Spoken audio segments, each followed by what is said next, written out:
so well done anyway, first of all. Thanks very much. But just to get an idea then, understanding of yourself, Yeah. can you just give us an idea of what you want to like go through in your experience as a personal trainer and you know your life through being a cyclist as well? Yeah. So I want to have a talk about cycling, sport, mental health, and then probably dive into a bit of nutrition. Yeah. And then where I'm at now, because I think if you look at my Instagram, everyone thinks you have like some sort of perfect traveling life. Yeah. But you don't know like the depth of the inside of what you have to go through to like reach a level of sport or anything. Yeah. By yourself, because cycling's such a lonely sport. Like you do it by yourself. You race as a team, but you train by yourself. You eat by yourself. I don't think we'll go into more depth, but like I didn't go out for years, for like 5 years, and have a night out. Yeah. Didn't see no one and all that. But at first, like I didn't think it was mental health until I experienced it. I used to think, how do people go through mental health? How do you get depressed? Yeah. All that sort of stuff until you have it, and then you have a realization of, yeah, I've had a bit of a dose of it now, so now I understand. Yeah, and then you can relate to others more. They say like you can only really relate to someone for the most like pain you've experienced or whatever. Like it's hard for you to understand if you've never went through that. Yeah. So like at first when you're all happy, you see someone or you hear of a story of someone doing something, being depressed, blah blah blah, and you think, how can that person? How can like footballers? You know what I mean? All the money in the world. You think how they depressed? Yeah. But then other stuff comes into it, which then you realise once you experience that, you think that's why. Well, it's only you living your life, innit? So you don't know what it's like to be them or what they're going through or what their emotions are. You just assume that a picture speaks 1,000 words, but behind that picture, you know, there's something else going on. Yeah, exactly. But going into the cycling then, like, just can you talk about where that started and, you know, how long you've done it for example? So, at first, when you're young, I was playing football like every other kid does. Yeah. Obviously, didn't make that. And then I started running. I probably ran for like 6 years, 7 years. Got pretty good at that. But in running, there's only one number one. There's only one person like Mo Farah. There's no other British people that are going to contend with him. Yeah. Who's number one. Whereas in like football and cycling, you've got multiple different leagues of different professions with like hundreds of professionals. Yeah, yeah. And I wanted to do a sport as my career. Still didn't want to. I didn't want to do an office job or something. Yeah. So I just bought a bike one day, and because I was good at running, I thought I was going to be good at cycling. Like my first race, I just went into it. No joke. 10 seconds, I was out of the race. Really? And I thought I was going to be dead good. And obviously everyone else who knows me thinks, dead fit. Got levered first race, and then I thought, shit. Like it takes a lot. I can imagine it's a lot of like conditioning and that. Yeah, like, then that it's like it's so scientific. Like it's unreal how scientific it is. Like your socks, and stuff like that. Like your skin. If there's a bit bad, like a crease can like lose your aerodynamics. Yeah, and all that stuff. So then I started cycling. Probably took me 2 years for a winter race. I was getting levered everywhere, like out the back. Cost thousands and thousands of pounds. I was thinking, is it actually worth doing this? So I mean, yeah. And then probably like 3 years, I eventually started to like compete in the races, not just like be part of the race, compete. And then the 4th year, I decided to move to Belgium. Belgium's like the hub of cycling, like football is here. Yeah. In Belgium, that's their main sport. Like they have on the road in Belgium, cyclists have right away over cars. So if I drive into a roundabout, like you have to wait for me. Really? Yeah. Didn't know that. Yeah. So that's their biggest sport. That's their biggest sport. Yeah. So there's like so much money and they close roads. Every event's closed roads. Yeah. Or like the community gets involved. Like over here, you'd have to like hire marshals to marshal. Whereas there, it's just on the front doorstep, knocking your door. Like if it was either knocking your door, can you marshal that road? Oh yeah. And everyone just gets involved in it. So like you go all the little towns to close them off. It's like you have like stuff for kids, like barbecues, all that. Yeah. And it's all like a big event. So I moved there for a year. Then got into a Belgium team there. Came back to England, and that's when like mental health started to like take place then. Because I got into a relationship after that, and then from that point onwards, I never seen my friends for like 5 years. Never went on a night out. I actually remember, I don't know if you remember this, but my last night out, you was there. Was I? In the full 2015 September, yeah. I came with Steve Maloney and all them, and you all came as a group. Oh, and that was my last night out ever. Yeah, I think I remember. What? It was a while ago, that one. I know, 2015 you was there, so after that I was cycling, but then came into my head about like do I commit to cycling or the relationship? You know what I mean? Yeah. And which one comes first and blah blah blah. But like people say, don't do the relationship, but naturally you do just do the relationship first. You know what I mean? You always look for someone else rather than yourself. Yeah. But you've had to make them sacrifices, though, haven't you? Like, many sacrifices were like stuff like takeaways. I didn't have a takeaway. I would have 2 weeks off a year. Where that's another thing I noticed. Like cyclists are always really like slim, super lean, and like because have to be. And like again, like it's all mentally. Like you wouldn't think you had a eating disorder, but from a Joe Bloggs person, I would have had a decent eating disorder. Can't have chocolate, can't have a takeaway, can't have a dessert, and having that. It's got too much fat in it. Like everything you pick up, you're looking not having that. And all that stuff, because as a cyclist, like 73 kilos, 75 kilos, you would be like a fat sprinter. But to be 75 kilos as a normal human, you would probably be on the BMI scale of underweight. And my height, I'm 6'6", so the lightest I was 65 kilos. Yeah. Which is like, if you saw me on the street at 65 kilos, you'd probably assume I was anorexic. Yeah. But in cycling, that's the way normal. You have to be like that, yeah. Yeah. But you have to be proper on point. On point, like everything. But people don't understand, do they? So like, you're going through that sport, and then only really other people who are doing the sport would you understand, but anyone else from the outside. Yeah, even like my mum and dad, you'd never understand like what it's like to like ride a bike. Yeah. Like, why are you giving up? And I was like, because on a bike, when your legs are gone, that is it. There is no recovering. Like you can't recover. Like in a run, you can slow down and recover. Once your legs are gone, that's it. So absolutely like the lactic acid and all that. Finished. You can't. Like if you watch on the telly, you'll see the commentators saying like, he blew up. And from that point onwards, there's no recovery. That's it. So like in a race, when it's going like full on, and you just go, you just pop like a balloon, and that's just your muscles. Muscles finished. Nothing left. Energy's gone. And that's it. Like it's not so much lungs in cycling; it's your legs. It's like in running, it's all lungs, and as soon as you lose that like breath and control of your breath, that's when you get all disorientated. But in legs, just in cycling, it's just your legs. It's just not override the muscles, like you know. Like they cramp, and then once you cramp, you're stuck in your pedals on the bike.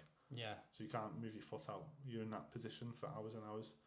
So once like your hips cramp and then you stand up, it's not a nice thing to do. Like it's so much pain, like it's unreal. I think I try and explain to people like, what bike's in the gym. Yeah. So I'll calculate your weight and then calculate the power. Yeah. And I'll say, this is the power that we had to do in a race for 5 hours, 4 hours.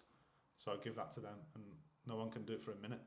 And that's like the perspective of what you would do for hours on end, yeah. Yeah.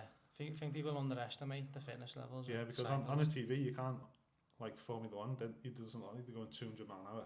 But in person, you won't be able to see it. And it's like when the gradient of climbs and going downhill doesn't show like how skilled and like how insane like these people actually are. How fast did he actually go, the bikes? The fastest I went was 61.2 mile an hour. Wow. Down the mountain. But when I hit the bottom of the mountain, I had like a speed wobble. I actually thought I actually might die here. Because I can't touch my brakes because I would wobble even more. So I came down the hill, obviously hit the flat bit, and you're on the top tube of the bike, so you're not on your seat, you're on the top tube to get air up. Yeah. But you can't come up from the top tube because you're going 60 mile an hour. So if you come up, you start losing balance. And I'm thinking, I'm at the bottom, my bike's shaking, I'm going 60 mile an hour. I think if I come off here, I'm probably finished. Yeah. Imagine it's dangerous though, like that. Dangerous. I had one I'm just crash. A bit conscious of the mic. I'd put it a bit closer. Bit closer? Yeah. Or far away? So sometimes you can't hear. I just want to say like... No worries. Yeah. I had a few crashes, probably go into this more as well. I had to have a sports psychologist because I had a crash once and my bike completely like snapped in every single place you can imagine. I'd done like, we was going in a sprint finish, like come around the corner and then everyone in the bunches, you know what I mean? So if one person goes down, it's just like everyone goes down. And the person in front of me went down and I hit him, knocked him out. And I don't know what happened after that, but people were saying like I might have punched a lung and broke my back. So I had to like be assessed and I was like, where's my bike? And I looked and it was like in a pile, like on the floor, all crushed up. Yeah. So then after that, I had to have a sports psychologist because my mind couldn't get over that crash. So in every race after that, I would put myself out of the race. I wouldn't want to be near anyone, I wouldn't touch anyone because I was scared of having that ever again. So you just like worried of that happening again? Yeah, so I was scared to crash again. And that's naturally, when you've had an experience like this is like going like into people who've had traumas and stuff like that, and like, you know, car accidents and that. Exactly. And then they fear going on the road and like driving, and you can't help it no matter what you do, because it's subconsciously. But until you have that, you don't know. You're like, just get in the car. You won't nearly crash. Get in the car. Yeah. But like, until you have it, but you don't realise that's happening until someone says you need to see someone. Yeah. And then that's when you think, oh, actually, they're right. I can. Living with what I live with, and you know, I had trauma to my back, to my spine, crushed one of my discs, and the pain I went through initially, I just remember how horrible it was, and the impact it's had on my quality of life. So now I'm very wary with certain things, of like, someone asks me to hold something above my head that's quite heavy, or you know, walk with something that's heavy, I'm like, I get like anxiety about it, you know, before I do it, and it's like, it's my body's like remembering what happened previously, and it's like, I don't want to go back to that, and it's like it's just a fear in the back of your mind. It's part of nature, and I think it's just, and the fact knowing that you can do it, you know, you can put something above your head, and I know I can ride the bike in a race, but your body just doesn't, your mind doesn't let you do it. It's crazy, because like I go to the gym and I know I've got like, I'm quite strong and that, and whatever, and then there's little things ridiculous that like people ask me to carry it, and I'm like, and I think about it, and it's like, I've got that anxiety about it, and I can't help it, even though, and they look at me like, look at you, you're healthy, you know what I mean, you should be able to do that, and it's like, but it's, I get what you mean there, but then you're always going through that, and then that's, you know, psychologically that's had an impact on you doing your races and stuff, and that really does affect your sport and your career, really. It was like 18 months, and when you're like 22, 18 months, you should be really coming into your prime then. Not prime, but you should be starting to get really good. So I had 18 months of like pulling myself out of a race purposely. Or like, if the race out of the hill, and I'm not doing that, because I'd be scared, because when you're going down in a pack, you're doing like 50 mile an hour, and one person messes up, you can die. People have died in races. I know some cyclists who've died going down things, so all that's in the back of your head. And then I had a sports psychologist who's actually the Wigan Warriors sports psychologist. So I was sponsored by a trust fund, and he was linked with them. So I went to see him. But like, when I saw him, when he's telling me stuff, I didn't actually think this was going to affect it. My psychology was like, what are you worried about? You know, money, family, all this sort of stuff. And he broke it down into pieces and pieces, and then picked that one piece out. And that piece was the bit that was affecting me. But I wouldn't have never knew that. So he picked that out. We done more sessions, and then just like that, I was just back to normal. Like, it was weird. Did you have an injury from it? Or? No, I only had scars on my back. So obviously, when you slide along the road, your skin comes off and all that. How is it affecting you mentally, you know, outside the sport?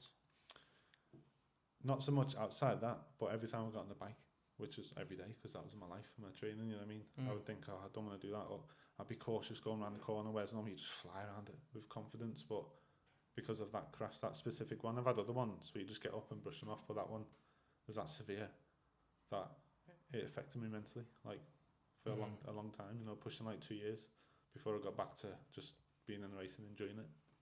And that's normal for you to feel like that way, and that's just part of like your body, like that's natural response, and now it's engraved in you, then you can't like get rid of it, and that's why like people who suffer with mental health issues,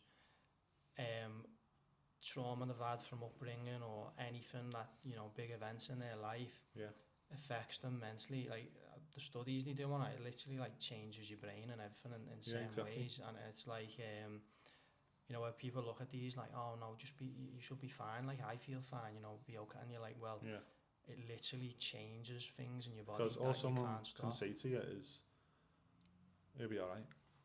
They can't say nothing else. They can't say, they're not going to say it won't be alright. All they can say is, it'll be alright, I'll get better, but like, obviously they're trying to help you, but there's nothing else they can say. No. It'll be alright, it'll get better. Yeah, there's much more to it, isn't there? Like, it's not that simple to be like, oh, it's just not easy to just get over that when you've had like that experience. And especially like yourself with a disc, it's not just, that's not a small injury, you know what I mean? That's just like a serious injury that can affect you for the rest of your whole life. It's traumatized me mentally as well, like and the pain from I've never had it, and I hope to never have it, but I know someone who has, and like they were off work for like 2 years. So I had it, and then like when I heard it years ago, it started to get better. Yeah. And then it'd be on and off. I'd be in a cycle where it'd go bad again, I'd hate it again, I'd get back into the gym, and I'd start again, just in a vicious cycle. Yeah. And then I couldn't really make any progress. But firstly, it just used to be like sharp, intermittent pains, and then over years, because the disc height had dropped, all the joints around it, the facet joints, and done a lot of research on this, and all your rib joints, called the costotransverse joints, all them joints had worn down and caused arthritis. So where it used to impact me every now and then, it changed to like pain every day. I mean, it was like literally crippling pain, and I couldn't get out of bed. So at first it used to affect me mentally, like I can't make any progress in the gym. I used to be really into my bodybuilding, and I wanted to actually do that and like compete in that. But I could never, like, when I got to a certain point, it'd just go again on me. So yeah, it used to affect me mentally in that way, but then it got to the point where it was like, it wasn't just the gym anymore, it was like literally my whole life. And taking over your life. Yeah, literally it dominated my life, and like I couldn't like you know, go for a walk properly, or like just getting out of bed, and that was like, it was just, everything was a task, it was a chore. And it was pain all the time, and it was just really inflamed, and you know, and then I was having like anxiety attacks with it and stuff, and like I just remember like thinking to myself, and I got to a point, and this was like my breaking point, and I was like on the brink, and got to the point where I was like, this isn't a life, you know, my quality of life's gone. And I just burst out into tears. I was like just in bits one day, and I was like, this is it, like everything's being took away from me, the life I'm supposed to like live. I can't go to the gym, everything I love is gone. Especially when you know you had that. So it's been taken away from you, and that's the worst thing. And I get it. I get why people go through that, and like where they think of like self-harming or whatever, or taking a life, because it's very difficult to like, you're not actually living a life if you think about it. And oh man, I just remember it was horrible. It was the worst experience ever. But then I just forced myself that, and like there was just like a point where I was like, no, and I'd seen, I seen loads of doctors, seen loads of surgeons and all this, and all these people telling me, oh, you're gonna have to accept it. You know, you're gonna have to live with it. And I was like, you know, all these people telling me, you're just gonna have to get on with it. Stop being weak and all that. And I was like thinking, you know what, you try living with this for a day. Exactly. And I was like, I just said to myself, I was like, no, I'm not living with it. And then that's when I really like started. I thought to myself, because I tried the keto diet like I remember seeing that a while ago, and I remember thinking to myself, I was like, I never really had much problems when I was on it. I was like, I managed to like progress with my training better, but I'd done it initially just to lose weight. But then I noticed that like I had a lot less pain, and I was like, nah, there's something. And I thought, like, if I'm gonna get better, it's gonna be doing this diet. And then I started like reading into it more, and like over time I've just got more like educated on it. Started on the keto diet, and then, you know, looking at all the foods that like enhance inflammation, and all the refined carbs, seeds and all that sort of stuff. Seed oils are like meant to be used for an engine lubricants, and they're not meant to be, you know, digested through our body. And there's many more problems that it causes, like heart problems, cancer, and all sorts. And they put all this in a lot of foods, like some margarine and all this, soybean oil, and rapeseed oil, and you know, all these different types of seed oils. And like all the processed foods they put it in, that affects all sorts, enhances inflammation, affects your thyroid. Your thyroid is responsible for like all your hormones, your energy levels and stuff. And then one thing just leads to another. And it's just a big massive chain reaction. Exactly. And then that enhances it all. You know, looking at all the foods that would have like an ingredient list of all this different things on are like unnatural. our bodies aren't able to digest it as well as you know, natural foods that don't have all these mixed ingredients in. And I noticed that, and first of all, I was doing a keto diet, benefited from that, and then even further now, I've benefited a lot more by cut out my vegetables as well, because I looked into this, and everyone thinks you need vegetables, they're essential, but apparently none of all the nutrients that exist in meat, like there's no nutrients that don't exist. There's nutrients in plants, all of them exist in meat. Yeah. But there's certain nutrients in meat that don't exist in plants. It doesn't work the other way around. So like people can be like, they're just not necessary, and they have like toxins in from what I was reading about, like oxalates and lectins they're called, and the body has to fight them, and they act as like an anti-nutrient, and all these little things combined can suppress your body's ability to heal. Yeah. So not only like can it cause like all like these seed oils and processed stuff and all that, they can cause more inflammation, but they can also stop you from healing properly. Yeah.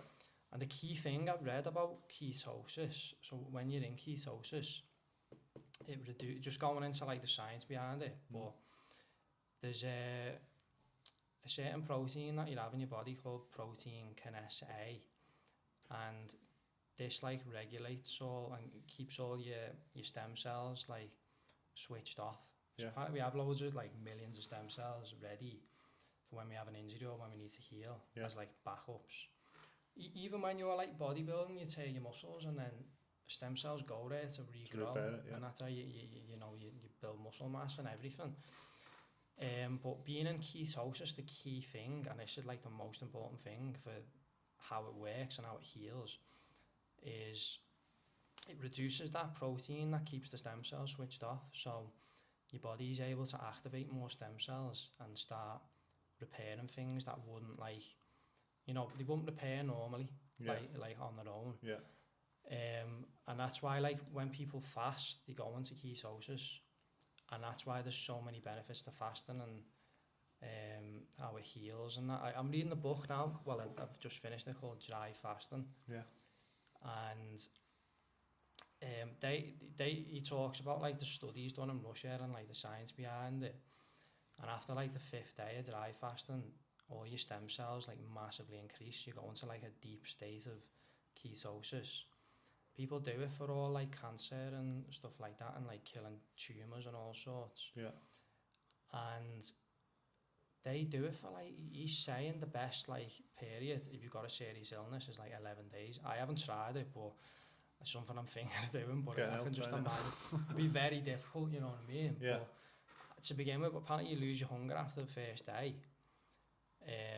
But he says not to drink water, because when you're drinking water, like your body's in a different type of fast and it can attack your organs and stuff like that. Yeah. But if you're not drinking water, it starts using your fat for like getting water and all the stem cells, and your body can like apparently absorb like moisture through the air, and if you get a cold shower, it absorbs it, and like people still use everything you put on your skin, 60% is absorbed into your body. Yeah, so really? What moisturisers you put on your skin, 60% has gone into your body. So like when you're having shampoos with sulfates in, and all this, like when you look on the back of shampoo, you should this thing in the bathroom, try and find the longest word, on the back of a shampoo, and just try and pronounce it, and it's got like 36 letters in it. Like, and all this is getting absorbed into your body. Everything touches your skin, 6% goes in your blood system and everything. And that it was saying you still urinate after like 5-6 days, which is bizarre, like, and you're not drinking any water. Yeah. And that there's more to it, and I'm looking into it more, but like there must be more to it, because obviously to not drink water for 6 days,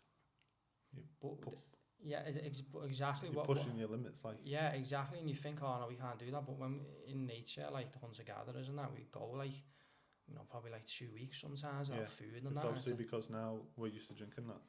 But what it's saying is like your body, your nature is aligned to sometimes not eat and be in a fast because it changes its state then. And because it has a hard time focusing on digesting the foods. Yeah.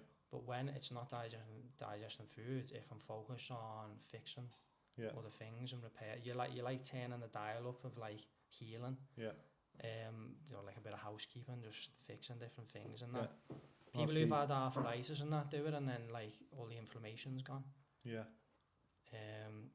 But that's another thing, and another thing about the keto diet as well. What are the benefits to it? Because there's much more benefits to it than just losing weight, and it's I was talking about the mitochondria, it's called, and it's basically a power supply for all your cells, and this is what converts all the energy from like the protein, the fat, and the carbs and all that, and then puts it into like your muscle tissue and your brain and everywhere in your body. And the key thing of the mitochondria, when you are in ketosis, the ketones keep that healthy.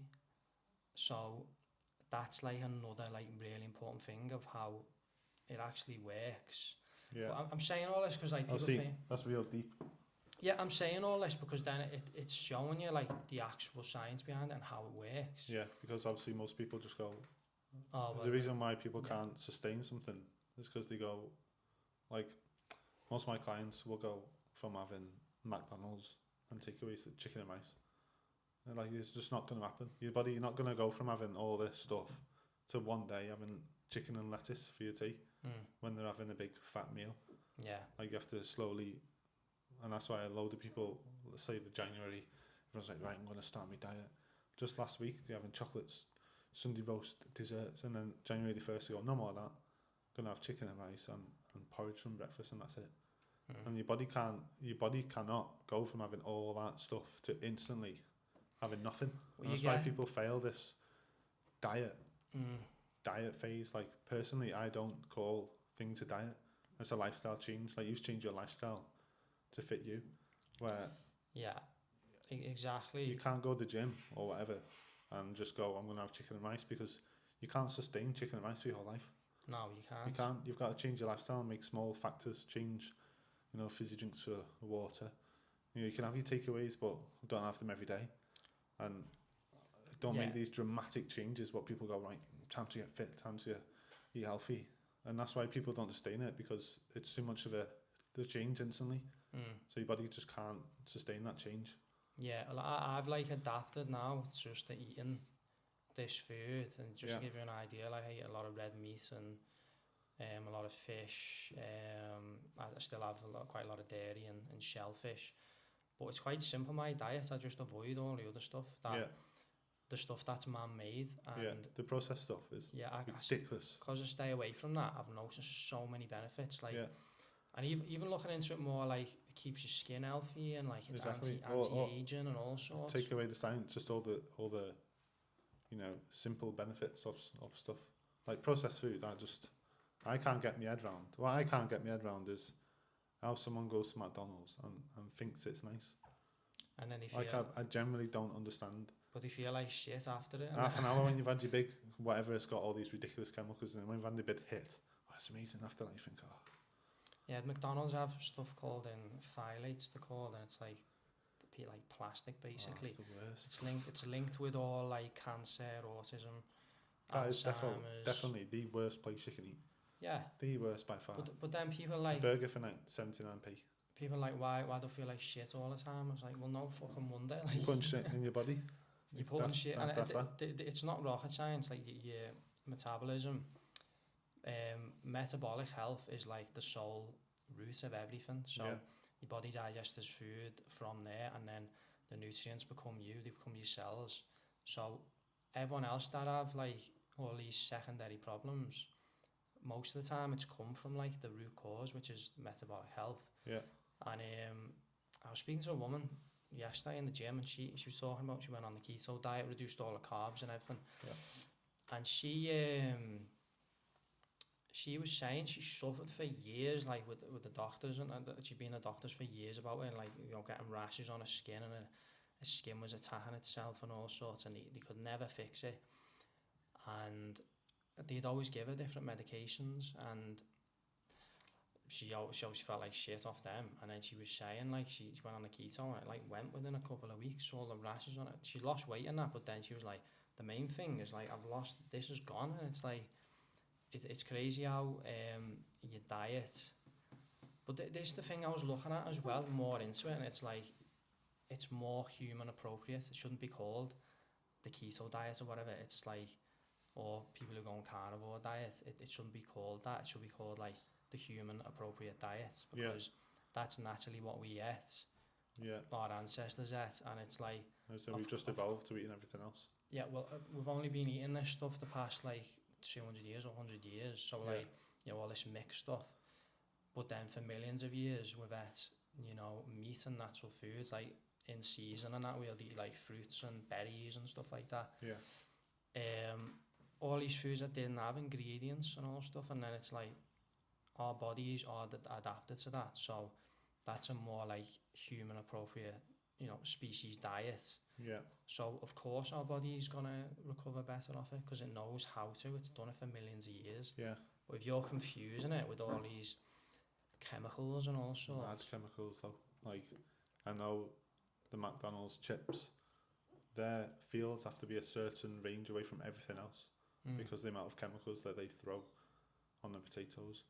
And like, if that doesn't put you off, knowing that the farmers have to wear these big suits to protect themselves, and the fields have to be like a certain range from everything else, but you'll just put it in your body, I just feel like I can't help you. Yeah, well, some of these people, like, they're not asked, because, you know, people are our age and that, and it's like, a lot of them haven't. I only know all this because of what I went through, and I was like forced on this route to start learning all this. I had to. I had no choice. So like, I know people who haven't really experienced it, they're like, oh, I'm not that fussed, but then I'd say like prevention's better than cure to them. It's like, there's no price. It's good to know this. No price on health. Exactly, and it's good to know this, so in the future, or if you have any family members or anyone else who's suffering, it's like, I didn't learn any of this from the fucking doctors, man. Like, they never taught me none of this. I got better myself. I didn't go to the doctors, me. It's fucking waste of time. I just look at you and send you somewhere else. A waste of time. You just want to give you tablets. Yeah. Most of the tablets, they just treat the symptoms, don't they? And they don't get to the root cause. Exactly. And then, you know, it's all like petroleum-based shit, and like, it's just. I've been doctors in years, mate. It's, you've got to look at it overall. Yeah, look at your health overall. It's essential. Like, you've got to, you know, it's important to learn this knowledge, you know, in case something does happen. And like you said, there's no price on your health. That is your wealth, and that's what I've realised now. When I was going through that, I thought, like, I couldn't give a fuck about like having a nice car or a nice watch or clothes and that. I was like, this is I explain to all my clients. Obviously, when you see the price of a PT and the price of online coaching, not spending that. I'm like, let's just take a step back. Would you rather spend that now for 6 months and gain an education and help yourself and your lifestyle, rather than be 60 and have to go, it's 10 grand on a back treatment or something? Yeah, exactly. But then they're like, oh, I'll take that perspective away. I learned a lot of this from a guy called Phil Scott, and I'd recommend him highly. He went through all this as well with arthritis and that, sciatic arthritis, and he went through really difficult periods and never got anywhere with the doctors and that. And you know, I had a few consultations with him, and what I've learned there isn't just, it's benefited me for my whole life, and like, you know, changed my quality of life. Exactly. And that's where I'm like, now I'm like, I've got my quality of life back. Like, I'm happy now. I can go to the gym and that. I can lift weights if I want to. I can't smash, like, just do proper bodybuilding like I used to, but like, all this inflammation's gone down. I'm getting so basically all the pain's gone now. Like, I'm not in pain. Let's now. go into that.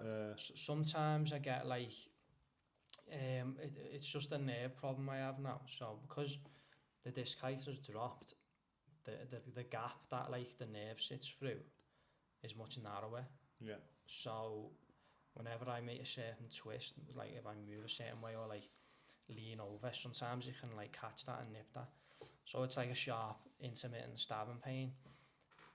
But I've got rid of, I'm 80% there, and this is why I'm looking at getting my treatment now. I'm getting stem cell therapy, and they take like part of your fat, and then mix it all, and then they create something called nano fat, and all the stem cells and the growth factors are in there.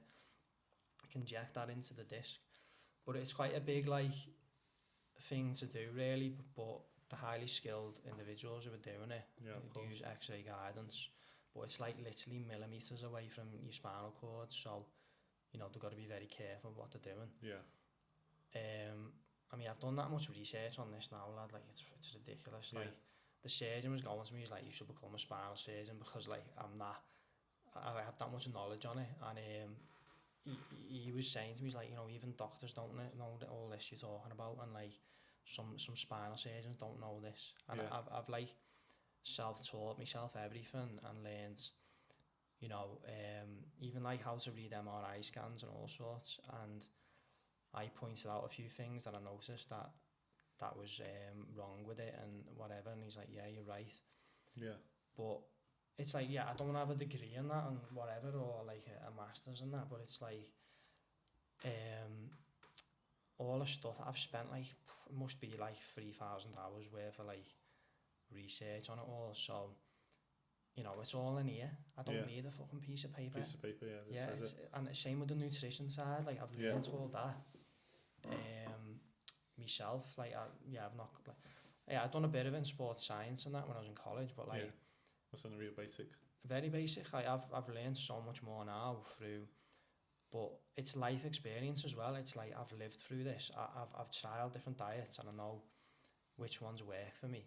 I tried vegetarian and vegan, and I went vegan. I didn't do well off it. I tried vegan. I watched that Game Changers. You remember seeing that? I watched that, but it's propaganda, man. Like, right. The thing was, I thought it was all right until they got to the point where the battle ropes. You went from doing half an hour to 6 hours non-stop. Or something. And I was like, there's no way you're... for one, 6 hours battle ropes, man. No chance. Full of shit. And then there's no way a diet change can make that much impact. Otherwise, every human on earth will be on it, because that's like it's 500% better. Yeah, exactly. Like, it's after I seen that, I was like, that's not true. It's where they try to compare, you know, Conor McGregor, Nate Diaz. First of all, Nate Diaz is a pescatarian. He still eats fish. So, and you can get a lot of nutrients from fish. So, where they were saying, oh yeah, he beat him that fight, but Conor McGregor like went up 2 weight classes. He was on short notice. He was meant to fight he was meant to fight the lightweight, and then he went up to welterweight. And he packed on like 30 odd pounds. It was like, well, he's not at the body. His body's not adapted to that weight. His stamina's not going to be there, and he's known for like gassing out towards the end of the round. So the way they can base that on like diet and like how he's won. No, there's so much more contributing factors. But that's just one small tiny factor that might have made a small change, but not. His factors changed and his didn't. So if you don't the other way around, if you dropped. They done it with that weightlifter as well. That weightlifter apparently. So what he had well, the powerlifter guy, he basically, what they said, they looked at his stats from like 5 years before, when he was a meat eater, and his scores were actually higher then. But they didn't tell you that, and it's like, it's so misleading. And people watch it and then like, oh, I'm going vegan now, and they're very like... That's literally what I did. It's like a religious belief. I'll try it to see if it would benefit my cycling. But I tried it for 4 months. I've done it for 6 months after, but I tried it 4 months, and that's going back to like the mental health side of things. That's when like my mental health took like a big hit, and that's when I stopped cycling altogether.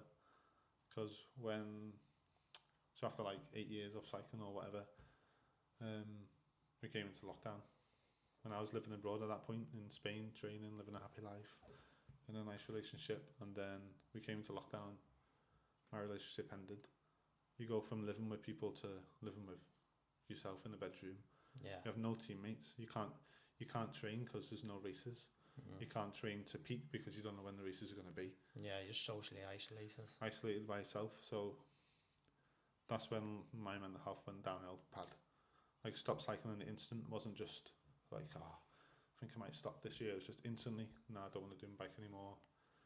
And obviously everyone else who'd look at me know that isn't right. That's not me.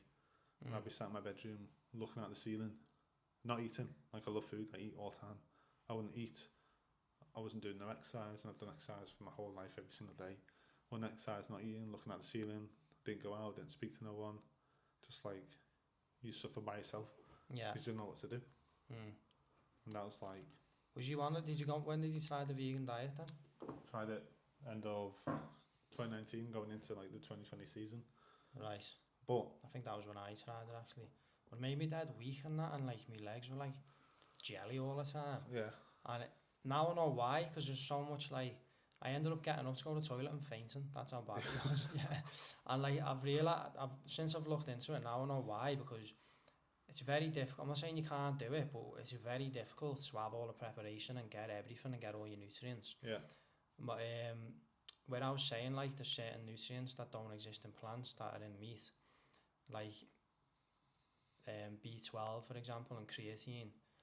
But then there's nutrients that they lack in the plants, like iron and what else? The vitamin D as well. There's many more, but like what another thing it was saying is, where I was talking about the plant toxins, that makes it harder for us to digest the nutrients. Yeah. So like the nutrients, it's saying like protein doesn't equal protein if you compare protein from meat compared to a plant. Yeah. Because our bodies can't absorb. It's still the word protein, but it's two totally different types of protein. But it's saying like, but our body can't like absorb it all. The absorption rate is like, from meat, it was talking about iron for example, 2.5 grams in spinach, 2.5 grams in meat. Yeah. And our bodies can absorb 20% from meat, but only 2% from the plants. Yeah. So you'd have to eat a lot more to get you'd have big, your vitamins. Fish bowls of vegan meals and that. Especially with cycling, you have to replace thousands of calories, you know what I mean? And I was living in Spain at this point, and they aren't vegan in any way. There's no vegan shops, there's no vegan cafes. I was having to try and find vegan products with Spanish names on, you know what I mean? Yeah, it's just too difficult, man, and then isn't it? 6 months later, I just needed some chicken and that was it. Yeah, but I seen another thing that I was reading, and it's saying like, what was it? Carbs aren't essential. Like we can survive without them and sugars. Yeah. But not the other way around. We need the protein and fat. Yeah. So we don't need carbs. That like says a lot to me. When you're cutting in the gym and stuff, when you're cutting, you don't lower your protein and your fats. You lower your carbs. Yeah. You need your carbs to perform. You need your carbs for energy, but they're not essential. Well, when you go into ketosis, when you're saying not essential, when you're on a standard diet and you're in a normal metabolic state, you need your body's using them to get the first primary source of energy. When you're in ketosis, it starts using your fats for energy. Yeah. And fat is a more efficient form of energy. It's more long-standing. Yeah. And then your body can actually produce its own sugar naturally. Yeah. So that's going into why we don't need it. So I think the other thing as well, calories. So like, saying a calorie doesn't equal a calorie. So definitely not, and I 100% agree with that. Anyone says it does, it definitely doesn't. It's the nutrients, you know what I mean? Yeah. So like, again, compare the piece of bread to a piece of meat, and we can absorb again a lot more. More calories get burnt through digesting meat than it does digesting bread. Yeah. So like the net calories, you'd end up with like 30. Say you had like 100 calories of meat, 100 calories of bread. Yeah. The net calories is actually less on the meat because it's absorbed more. Yeah. But there's more stuff like that, and it's like, well, when I was going into all them seed oils and that, what I'm saying, it's important what you eat. Yeah. I noticed this because I've done calorie deficit and in the past, and it's worked, but then how much bone density have I lost? How much muscle mass have I lost? Yeah. you know, like I said, it affects things like if you're not eating right, your thyroid, your hormones, testosterone levels. Yeah. And all them seed oils and all like the refined and all the starches and everything, they mess up your hunger signaling from what I was looking at as well. And even when you're not hungry, your body doesn't need food. Your body's craving that like dopamine hit, and people like pig out and they're still eating food. Yeah. When they're not actually hungry, like they don't actually need food, and that's why calorie deficit can be harder, you know, long term to sustain. Yeah. Because I know a lot of people and they're like, they're always on a calorie deficit, and I'm like, you're always counting your calories. Never been on one, mate. They're trying to lose weight all the time, and I'm like, well, for one, is it really a life literally sitting there counting every calorie? Yeah. Well, I've got to have like this. I'm only allowed one chocolate biscuit, and then like, if I go over 100 calories today, I've got to eat 100 calories less tomorrow. Yeah. Or I can make up for it through the week. Yeah. It never actually happens, and it's like, no, just eat healthy, eat whole foods that are natural. Yeah. That your body knows how to digest and keep active. It's simple. Yeah. But then I like I literally pig out sometimes, and I'm like, I've had loads here, like I've just had a load of steak and all that, and then a load of dairy, and then I feel like full, but then all my fats just stayed off me. Like, this is the longest I've stayed in shape and like lean, and literally I can eat as much as I want as long as I'm eating the foods in this diet. Yeah. And I'm okay. It's like I don't get fat no more. It's like So what I do with my clients when they come on for the coaching and stuff is the first 4 weeks I don't tell them how many calories you're having. I give them a meal plan to get them into a habitual change of having 3 proper meals a day. And eating the right foods. After that, then we go into the calories and the macros back first. I don't want them to think, I'm eating too much, am I going to get fat? That's the question. People think if they eat a fair bit of calories, they're going to get fat. When if you eat the right amount of calories, you're just not. I eat 5,000 calories a day, and this is the highest body fat percentage I've ever been. It's like 11%. I eat 5,000 calories a day. Where if you have someone else who eats 5,000 calories a day who eats the wrong calories, the body fat percentage might be 20%. Because it's about what you eat. It is about what you eat. There's more to it. Some people disagree though. Some people are like, you know. Yeah, there's arguments for and against for everything, but obviously from my personal experience, obviously I'm going to teach people what I've learned and what I've had for myself. Yeah, and what's worked for you, and that every personal trainer is different, and all that matters is the end result at the end of the day. Exactly, yeah. And it's like how you get there, but I've just found like this has been more sustainable for me. Yeah. Emotionally I feel better because I'm eating the right foods. Physically my performance is better. Yeah. I'm happier overall. Like I was saying, even my skin and everything's cleared up and I feel better. It's like there's a lot to it, and it people don't realise how important your nutrition is. It's more important than training. Yeah. You can train them, but then if your nutrition's in the bin, might as well put the training in the bin.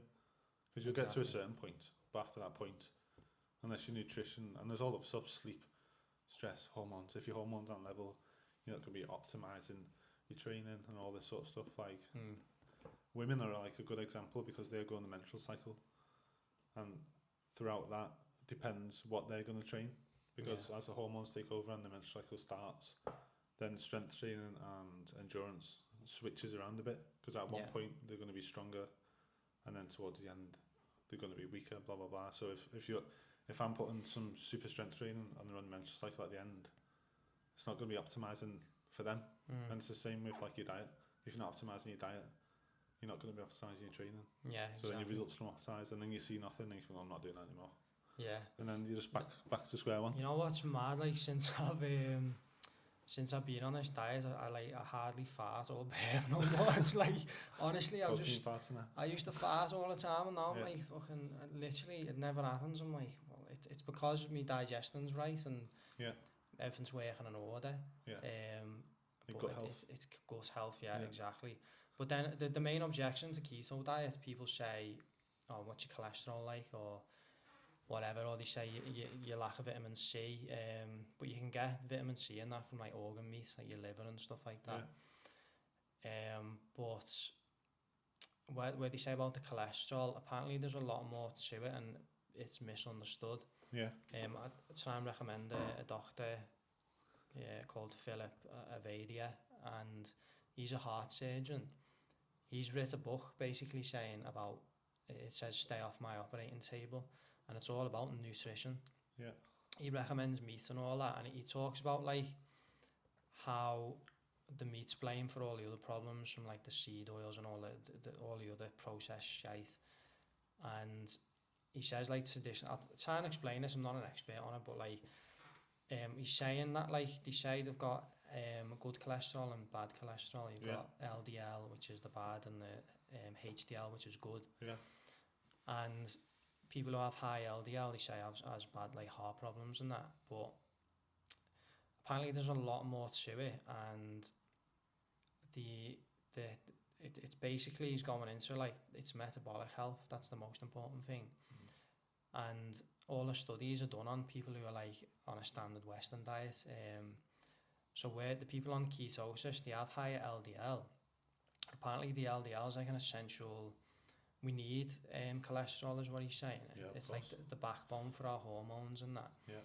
And it's an essential nutrient. So he's like, nature wouldn't do that to us. Like when we're eating whole natural foods, people on like ketosis and that, the LDL's higher, but they also, the key thing, they have high HDL as well, which is the good cholesterol. Yeah. And that sort of aligns everything and gets everything in balance. So they have a healthy heart. Yeah. Whereas the people on the Western diet, they had high LDL, bad cholesterol, but they also had low HDL, which is the good cholesterol. Yeah. But he was saying he operates on people who like have low cholesterol levels and they still have heart problems. So he's saying like there must be much more to it than just cholesterol. It's misunderstood. But that's one of the key like objections to ketosis. You've seen them black yogurt drinks to lower your cholesterol? Have you seen them? No. Like Actimel and that. Oh like, yeah, all them ones. So yeah. there was a study done on them, and they actually higher your cholesterol. Do they? So they're being sold to lower your cholesterol. So everyone's having, mums and dads are having them, lower cholesterol, and it makes it higher. So you keep buying them because you're going, I need to buy more. It's like on margarine and that, it says heart healthy. Yeah. I think of anything fucking worse. Like well, honestly, well just big trouble lad. When I was saying all these seed oils, they label them as heart healthy, and they actually do the opposite. Yeah. Like they make you really I sick. don't have no butter. I haven't had it for years, mate. Butter's alright, cause margarine and all that sort of stuff. Butter's like a natural dairy, but the margarine's mixed with all sorts. Yeah. But then I've started having ghee, that's better, and tallow. So I cook in like beef fat now. Yeah. And that's like a natural, oil that I can have. There's certain oils that you can have that are healthy for you. Yeah. But then there's like the vegetable oils and stuff, and you're meant to avoid. Because I remember once I was eating loads of steak and that a while ago, and I thought it was the steak that was making me fat, but it was all the cooking oils and like the other stuff I was having with it. And now, literally, it's all I eat. All I eat is fucking lamb, red meat, and a load of fish and eggs. Yeah. I've stopped having chicken because there's another thing about the chicken. I'm going into it more. I've stopped having chicken because chicken are fed. No, but chicken's nice and it's good. As standard, but anyone who's suffering chronically inflammation, they're fed a load of grains and all that, and the grains are like, that gets into them and then we eat it, and then the grains are pro-inflammatory. Yeah. So someone with arthritis, that's something to avoid. People, I've gone like through a very high extent with it, like as you've noticed, but what was it, like aspartame and all that, that's even bad for inflammation and that, and all the problems that causes. Obviously you're on like an elite level of fixing yourself, that's the thing, and I've gone way beyond just trying to lose weight and stuff like that. It's like I've really gone into depths on it, but it's good that I've signed then, so we'll resume the podcast. Apologies, the camera cut off and we realised we did, was it 55 minutes? Yeah. We done like an extra 20 minutes of recording. Didn't record. Try and do it again now. So the where was we? I think I was saying what I've learned is valuable. I found like that alternative, and what I know now can help others, for anyone else who's gone through a similar experience. And all that stuff will be beneficial, to improving people's lives. Yeah, exactly. That's where we were getting to, and then we were talking about the psychology. And the mentality. Yeah. So I was saying I want to look more into the studies now. I'm reading the book talking about placebo effect. Yeah. You know, the language of the body. I'm going on to about the book, The Chimp's Paradox. Chimp's Paradox, yeah. Which is by a professor, and this book tells you how to control your chimp, which is a chimp. It's called your chimp in your brain, which tells you like one thing saying don't do it, one thing saying do it, and this book teaches you like ways how to control that. Yeah, and it's used. Loads of athletes have used it to help them control. Obviously, when you're in pain and lactate's kicking in and all that sort of stuff. Yeah, for you to try and control your brain to push that a little bit more and not stop, essentially. Yeah, and what it's you're doing. Your mental like ability is your limitations. Yeah, and once your brain tells you no, that's it. So chemicals get released. Once you have no in your brain and your brain says no and you say no, chemicals are released instantly. Yeah. And then I was saying then about like elite level athletes, so like Mayweather and stuff, and how he's always switched on. He's got that mental control. And it's like you're so focused, and it's just another level. And he's never lost a fight, and to have that, because people have off days and stuff where you know they're not feeling great, and then that affects the performance. Yeah. But every day he's being switched on, and like those top athletes, like I was saying, your mind needs to be in the right place. Yeah. In order for you to be in the right place. Yeah.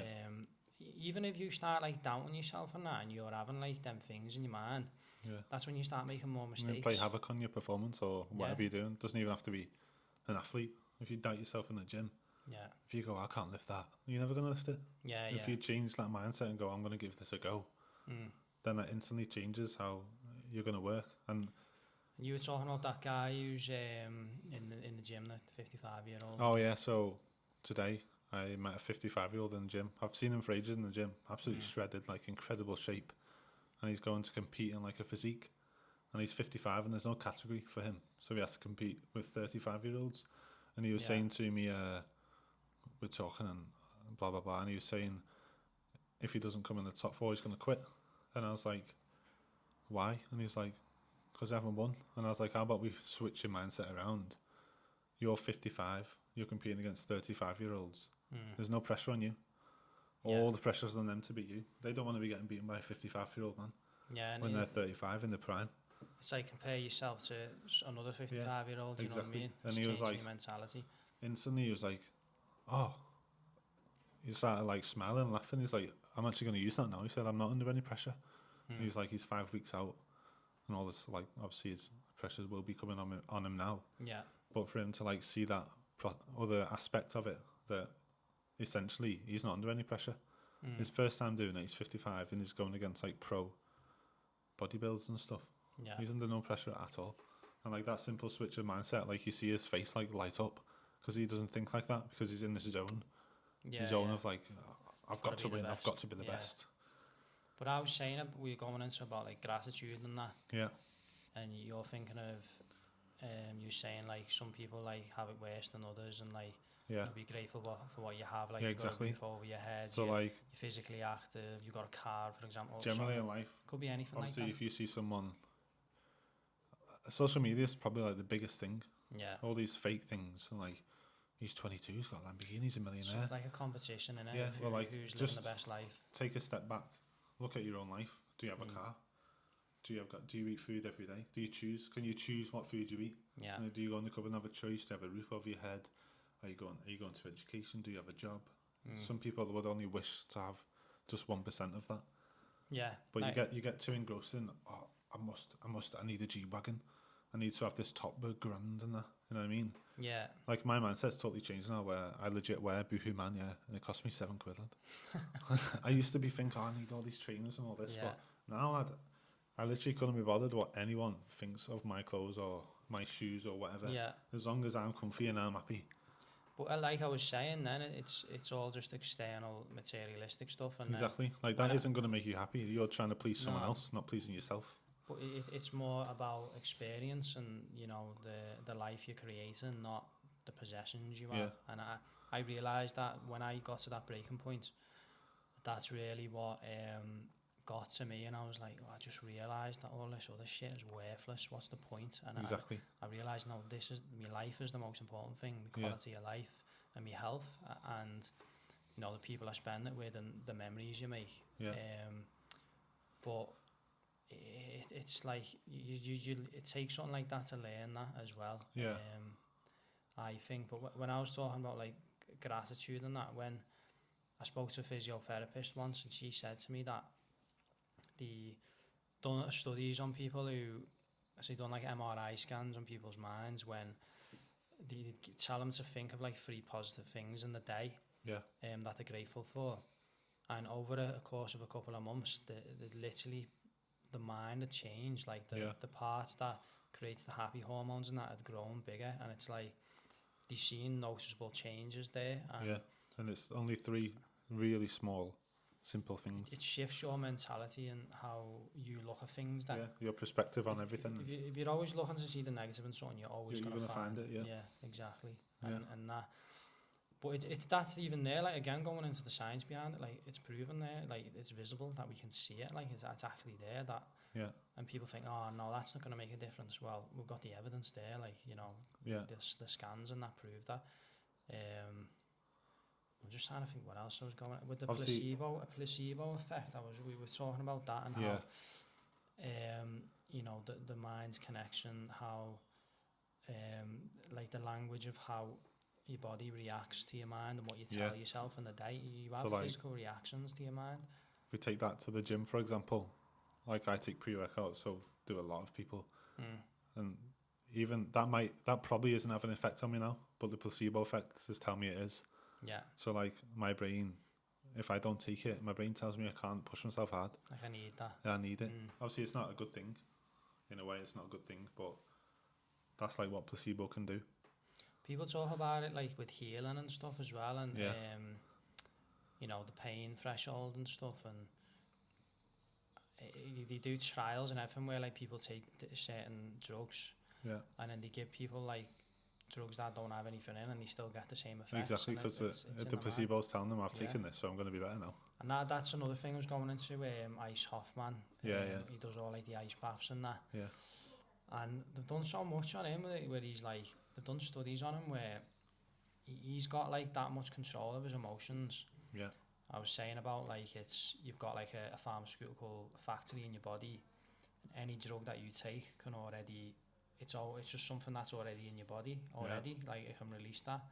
And he's sort of saying that we forgot how to control our like emotions and access it. Yeah. But he had an experience with his wife or something. She suffered with bad anxiety and she committed suicide. That's why he really he got into this so much. Yeah. And they've done like studies on him, and it's like they've been like unexplainable when he's in. They've injected like a virus into him, and he's managed to like flush it out his system and all sorts. And like he's getting an ice bath and managed to raise his body temperature. Yeah. And he's proven that it's possible. And then he does like courses and gets people doing it, and they come out being able to do this, control their emotions and access it through nature. And it's crazy like what the mind can literally do. That old saying is like, anything's possible. If you want it and you want to get it, you can get it. Yeah. So don't let no one tell you like you can't get it when you can. He's like proven it. The barriers along the way, as there is everything. Nothing comes easy. Yeah. But if you want it, you can get it. Even getting a cold shower every day, I'd recommend that, because what he was saying, it like in the cold water, like anxiety, there's so much benefits to that. Yeah, it can't like exist, and anxiety's not there when it's freezing cold temperatures, and releases all like serotonin and that. And like I just get a cold shower every day, like 5 minutes, whatever, and that's like the benefit it has on me throughout the day is like just that first bit, just don't dip your hands, just get in. don't be tipping toeing. Yeah, that's it. But as I say, there's more that I want to like go into on like reading these books and that. I'll probably have a look at that Chimp Paradox. I'm reading the book now called The Secret Language of Your Body, and that I've only just read a few pages, but that's what I'm starting on, and that's going into all the things we misunderstand about the body and how it talks to your mind all the time. Yeah. It has its own language. Like your mind is in control of everything. If your mind's negative, everything else is going to be negative. when I done the podcast with Andrew Jobson, he's a mental health nurse, and he was talking about how your body's always communicating and talking, and it's not like me and you speaking now, and it's like milliseconds. Yeah, you can it's crazy like what it does. Set up that language like instant before your mind can get a grasp of it. Yeah. And going back to you there, where you've had that trauma on the bike and that things will happen in your body when you get into that corner, and it's instant, like flashback or whatever, and that's just how your body is. But I know. There's more to it, and I just want to go into that, but could do that for the next podcast maybe. Yeah, and just last couple of things is about, I think, mental health and social media is like, in this day and age, it's like together. Yeah. Like it's such together. For example, as like a personal trainer, online coach, everything I post on Instagram or social media, I'll be getting judged on. Is that right? Yeah. Is he doing the movement right? Is that all this sort of stuff? You know what I mean? Yeah. And obviously you can't do everything right because I'm not amazing. Well, you got to do. There's always something to learn. What's good for you and what makes you feel better, and not other people. You're always learning, and near enough every time I post something, I get some sort of message of hate or something. You know what I mean? Yeah. Like just last week, I had someone on my inbox called me anorexic and that I need to stop going to the gym and all this stuff. You know what I mean? Wow. All this negative, like ridiculous stuff. You know what I mean? Like there's always someone who, and most of that stuff happens through jealousy. Yeah, yeah. Because if they can't do something, they'll have to insult you. Yeah, in if some sort of way. They're feeling that way, they want to drag you down and make you feel like that. Exactly. And like one thing makes them feel better that way. One thing you got to do is concentrate on yourself. Yeah, exactly. And improve yourself. And if someone's trying to put you down, it's proven wrong. So yeah, third time lucky again, cut off again, nightmare. But it was only the last 2 minutes, luckily. Yeah. But yeah, just the last bit then, just to where can people find you then and get in touch? You can find me on Instagram. It's david.reece_PT.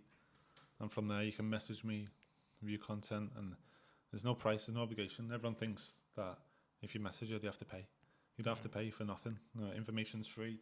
We can go to the gym, we can do a session, can have a call, ask questions, you know what I mean? Any information anyone wants on exercise, nutrition, lifestyle, trying to help them as best I can. Yeah. And then from there I do online coaching as well, which is obviously a set plan to help you get your goal through your nutrition, lifestyle habits, training, with the accountability of me behind you to help you achieve your goal, which is the main thing. What people struggle with is having someone there to push them and push them and push them. Yeah. So you can contact me via Instagram, message, anything. So yeah.